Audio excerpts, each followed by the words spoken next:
There is no TR Excuse me, holding. Mr. Consunji, please, huwag kayong matulog dito.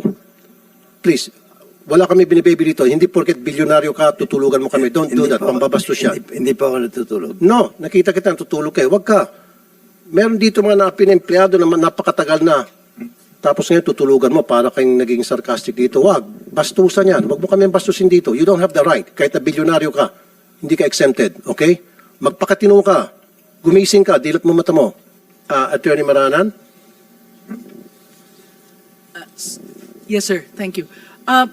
Sir, first of all, this is not, we completely agree with the NLRC. This is not the first, this is not a, the reason why the workers here were able to obtain title here was on the basis of a notice of levy of the NLRC. The property was sold in public auction, and sir, it was never redeemed. So in fact, the certificate of sale in favor of the workers, I think as early as the 1990s, I'm not absolutely sure of the date, sir, was already registered on that title.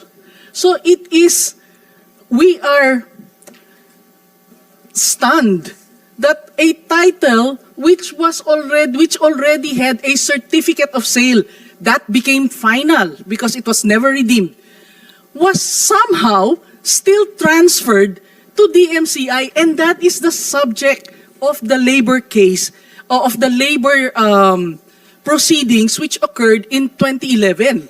Sinabi ng labor arbiter din, paano naman nailipat sa DMCI to, merong annotations already. So how is it possible that it was transferred in the first place to DMCI when the certificate of sale in favor of the workers was already annotated?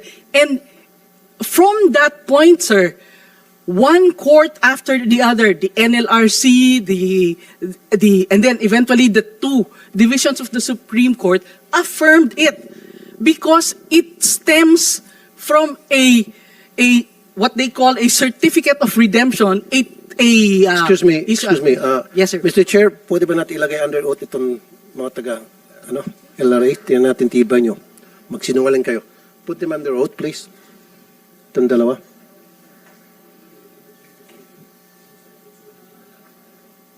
Hindi, dalawa, hindi pa ata nag-oath to eh. Nag-oath na ba kayo during the last hearing, no? Yes, Your Honor. Okay, so you're under oath. Subukan nyo magsinungaling ngayon. Subukan nyo. Maluwang-luwang yung kulungan doon sa baba eh. Lalo na ikaw, maluwang. Kasyang-kasya. Ikaw doon. So, go ahead po, Attorney Maranan. Thank you, sir. So, sir, by my records, at least as of 2011, sir, klarong-klaro na yung ruling ng NLRC on the basis of this writ of execution, actually notice of levy, na it belongs to the workers. Sinabi ng Supreme Court, sinabi ng NLRC, bakit nyo nilipat?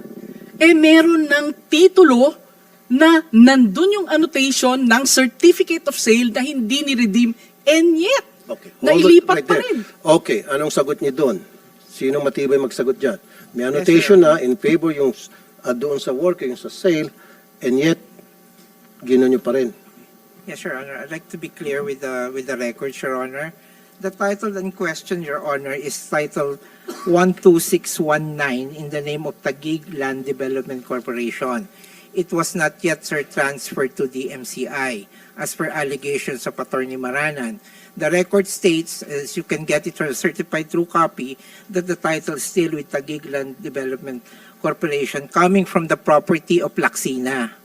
So it was transferred to Taguig. Now, the annotations at the back, I'm just running this based on records, ma'am, because I only assumed office last May 2023. So based on record, it was only the only annotation at that point was the notice of lease pendants, annotated. The document was dated February 23, 2009, and it was annotated or inscribed in 24th of February 2009. Then the next transaction was a consulta raised by the RD in 2011, wherein the resolution of the resolution of LRA is consulta number 5208, and that is where I was basing my decision based on the consulta decided by LRA. Based on records, ma'am, the next transaction was entry number 2012-008680, wherein a court order was issued by Honor Toribio E. Ilaw. Now, the next transaction would be the annotation of a master deed. No transfer yet has been made over the property to the MCI, Your Honor. Go ahead, Attorney Marano. Thank you. Sir, I think the operative title here is not the title which was issued to DMCI because or if you want to be technical, the title which was issued to Taguig Land Development Corporation, which it's a matter of public record, has already been, I think it has already been either bought out or merged with DMCI. Okay? So, I think the safest way to put it is that Taguig Land Development Corporation is now solely within the control of DMCI. And sir, that's precisely why it is DMCI which was filing the cases in the Supreme Court, not Taguig Land Development Corporation. Sir, if I may, it is very convenient to refer to the annotations in the title of DMCI. But what we are referring to is the original title which was in the name of Laksina, and that is TCT number 25491. Sir, if you begin with the title, I don't have it with me, does it not say that TCT 12619, which is the title you're referring to, did it originate from the cancellation of TCT 25491? See? So the title which is in dispute here is, which is the operative, the one which is significant, is the first title, TCT 25491. Because what are the annotations on that title? The certificate of sale in favor of the workers was annotated on 25491. Therefore, it should not have been canceled in favor of Taguig Land Development Corporation because it had already been the subject of a certificate of sale that was never redeemed. The cancellation made was by Attorney Rotacio. It was not I who canceled the title from Laksina to Taguig. Attorney Rotacio. He's a deceased RD of Taguig City, sir. So, yung ginawang pag-desisyon ni Attorney Rotacio para sa iyo ngayon ay mali, pero wala na siya. Sir, if I may, sir, the annotation at the back of the title, if there is no, whatever annotation it is, whether that is an involuntary transaction, if it is not a